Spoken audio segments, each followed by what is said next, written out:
All right, so I've been thinking lately about how, for me, I wasn't sure whether I wanted to be using terms like astral projection for my experiences, and I've struggled with this for a while for a variety of reasons.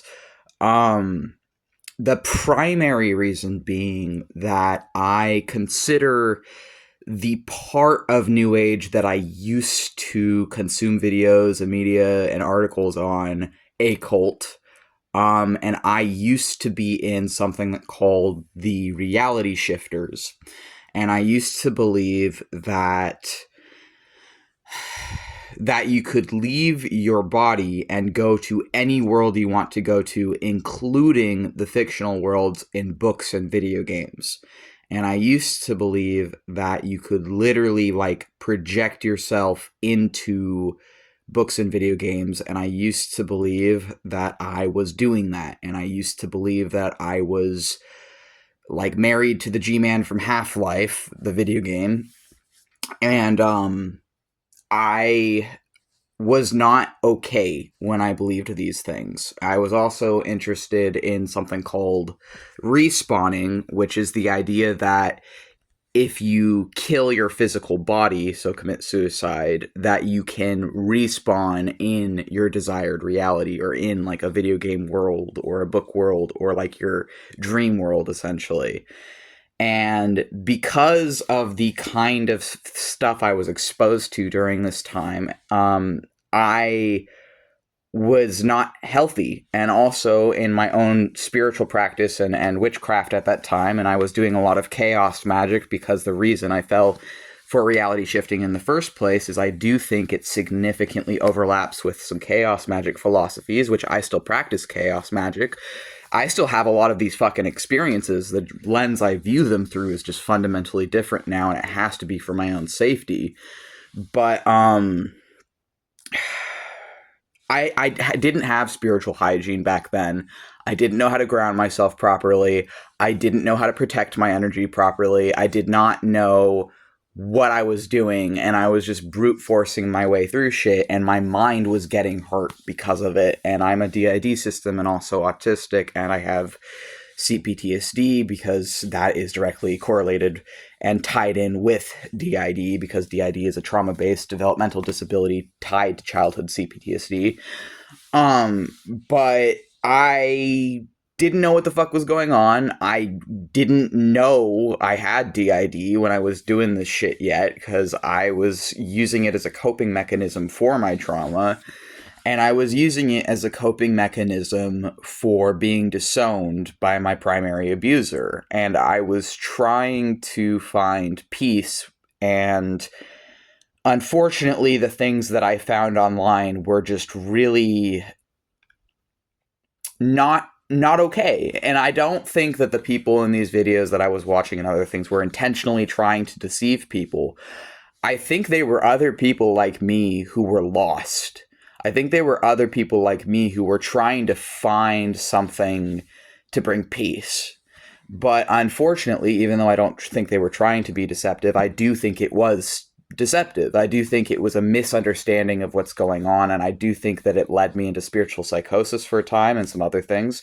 I also want to clarify, I don't think that just because someone worships a fictional character or works with a fictional character as a spirit, I don't personally believe that that is inherently spiritually psychotic.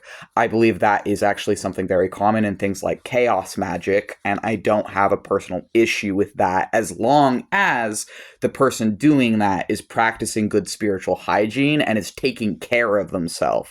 The problems happen with this kind of stuff when you are either hurting yourself, you're being hurt by what you're doing, or you're hurting other people. And for me, I was being hurt by it, and I was hurting myself with it without realizing. And I didn't realize how much I was hurting from it until I got away from it and had some distance to reflect.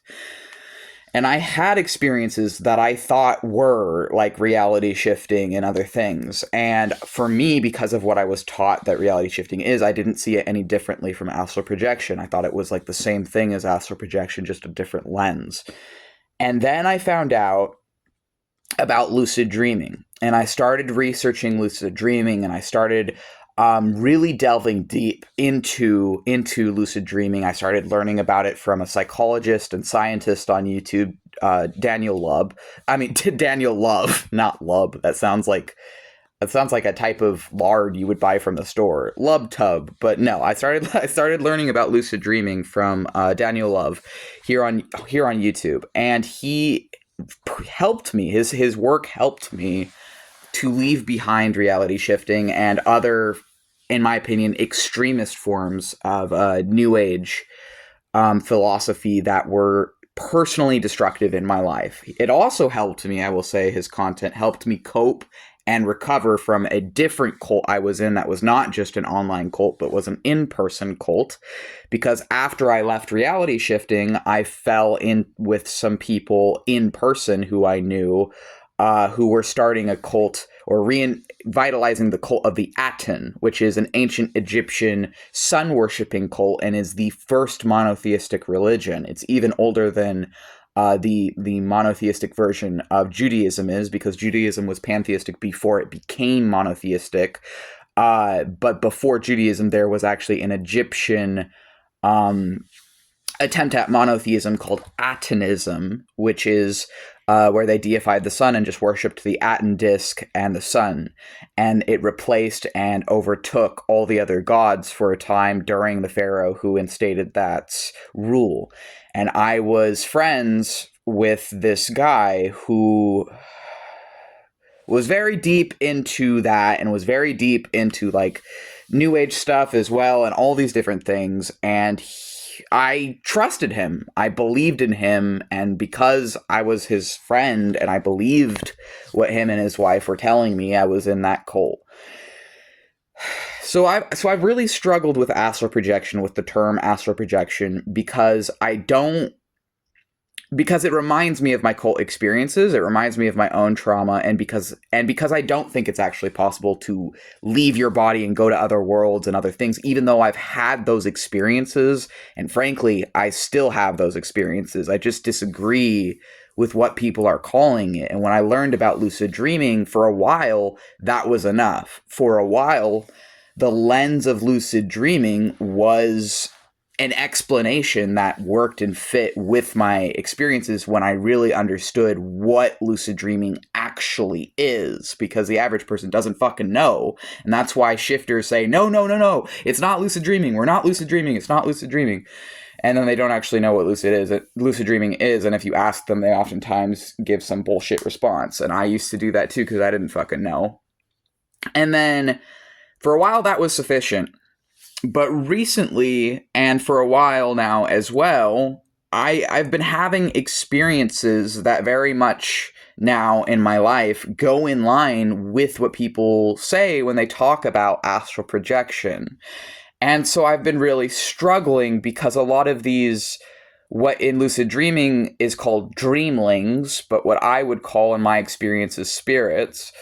A lot of these spirits and these entities that I talk to, they use the term astral projection because they know that's just the term we have. That's the English term they've heard used for it. So that's why they use that language, is because they know that's the language we have, I believe. But the thing is like these demons I've been talking to, they use the term astral projection, and I've had experiences where I'm not asleep, where I'm talking to these beings, but I'm also like in a meditative trance state, going to their worlds and talking to them and interacting with them. And then I can go back in my body and like get up and make a sandwich or go to the bathroom, and I can go back to meditating and then slip back into this state from which I can go to these worlds. And I'm struggling, essentially, is what I'm saying, because now I'm having experiences that I don't think are lucid dreaming and that match what people are describing when they're talking about astral projection. And I don't know what's ethically and morally correct language to be using to protect myself and others and to be honest with them, while also conveying my experiences in a way that is understood by other people. So what I've decided is, although I have an immense amount of respect for educators and people out there like Daniel Love. I know that some of the experiences I'm not having while I'm asleep. And I'm having what frankly feels like lucid dreams while I'm awake. And the only language I really have for that I'm hearing other people talk about that, is astral projection. And even though I don't like that phrase because it reminds me of the cults I was in, if I say that phrase, people get an idea of the kinds of experiences I've been having. So I feel like for now, I'm going to be calling my experiences astral projection if it's happening while I'm not asleep. Like, meaning I can go back in my body and like get up and stuff. If it's happening in that way, I am going to start calling it astral projection instead of meditative trance state and altered state of consciousness, because that way I can connect with other people who've had similar experiences and talk with people and have my experiences understood better.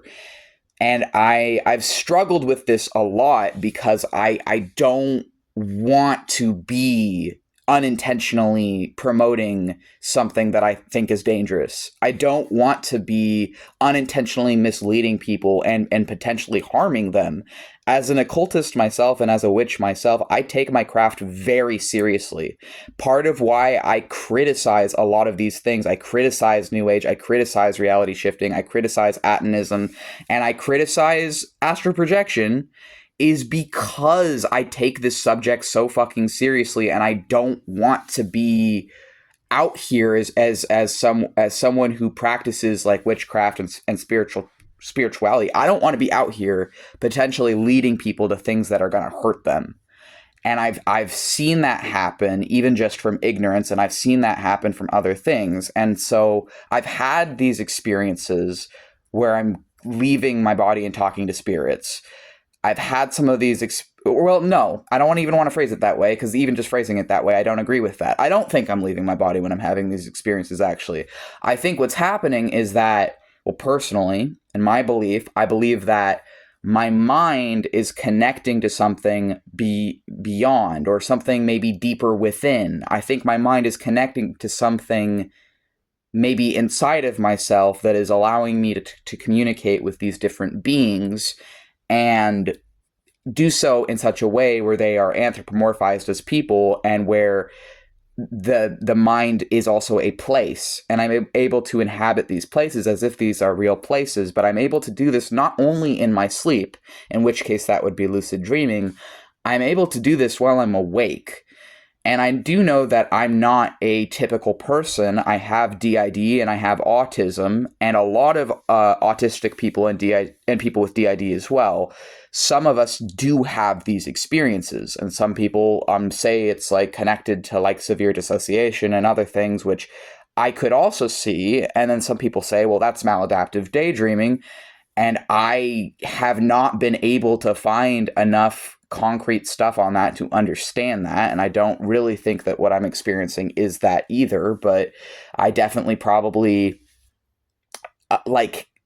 have a different experience of my life just in general, because for me, talking to spirits every day and going to mental worlds and other things is not unusual. It's just kind of a fact of my life as a DID system.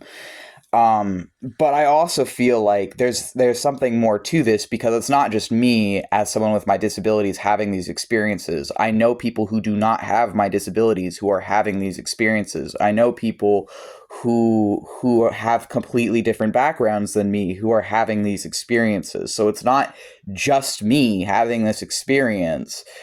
And I feel like, although I want to be careful and I want to be respectful, and I'm listening to people, saying, well, there's zero evidence of things like astral projection.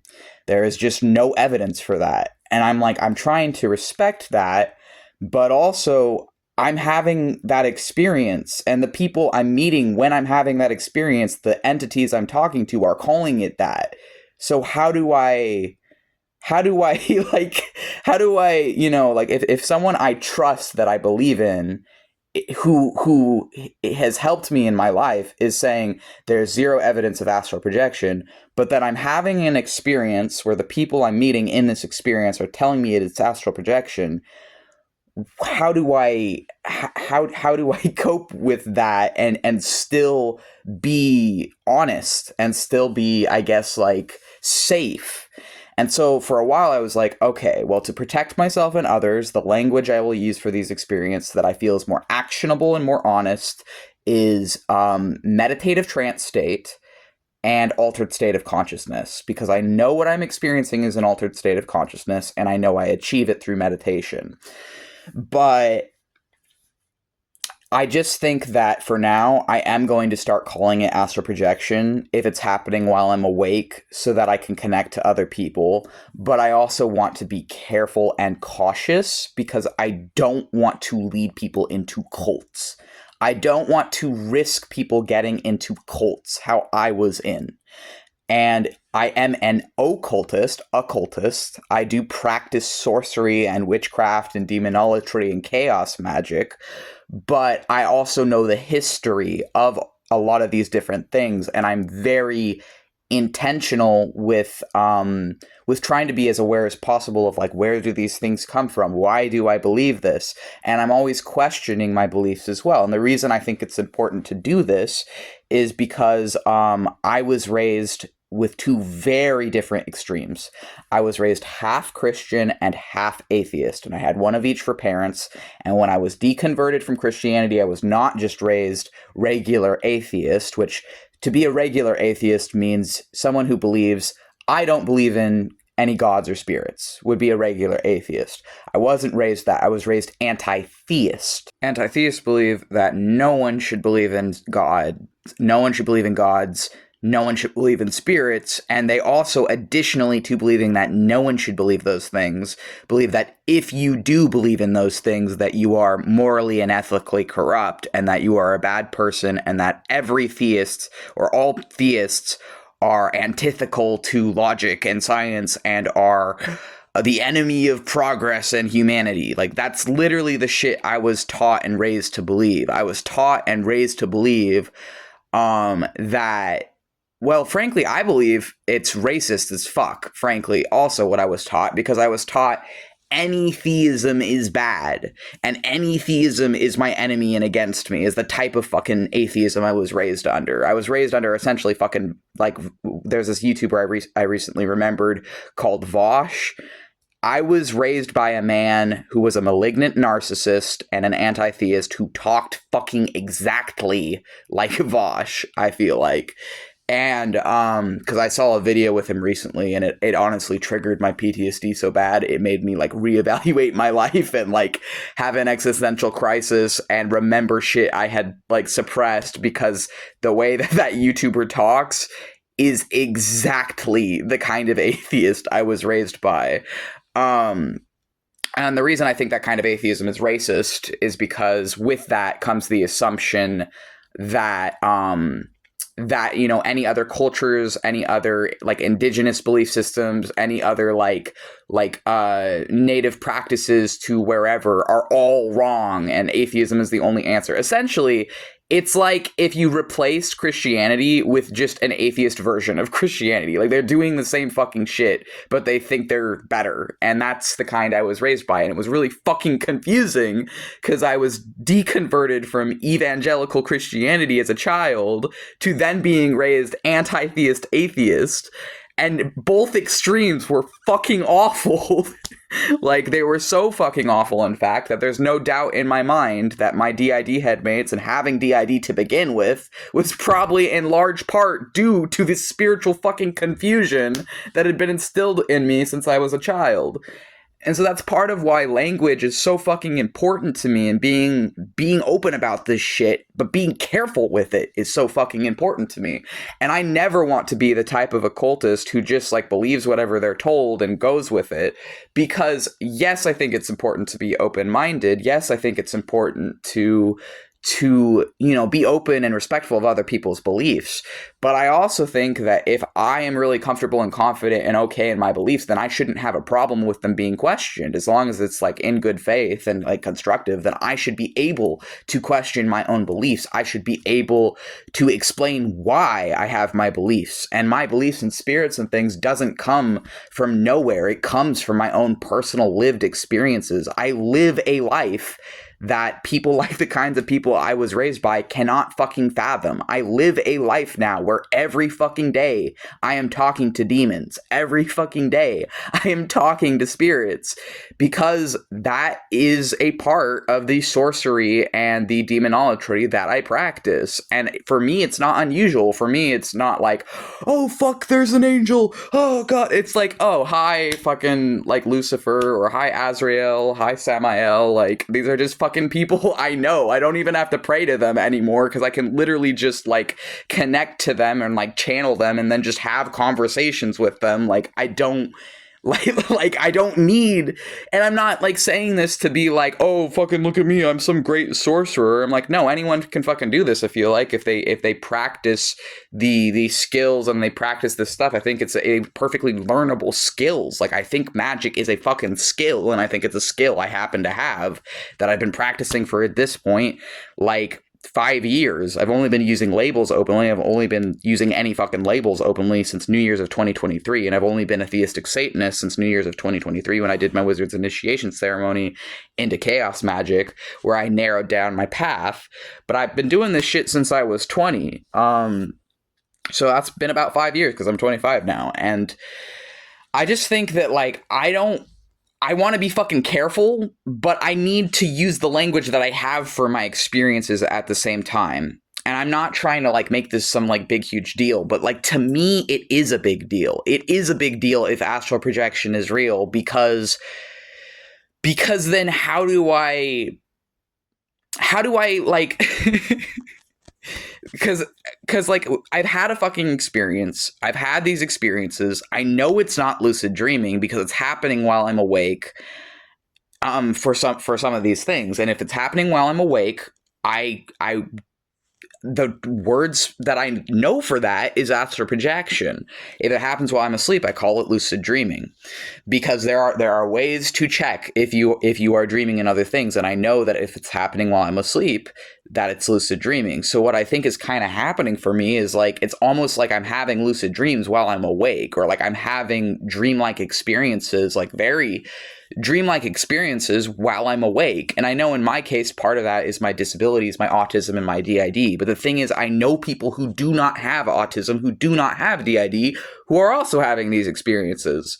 So if the language I have and that spirits have from probably hearing humans use it for those experiences is astral projection, then for now, that's just the best language I have for it, unfortunately. Even though I feel like language like meditative, altered state of consciousness is more describing what it actually is and is more actionable. I'm not going to use that language if it doesn't connect with anyone, if I can't, like, be heard with it either. So that's where I'm at with this, and I hope that this resonated with somebody out there, and that I hope this helps someone.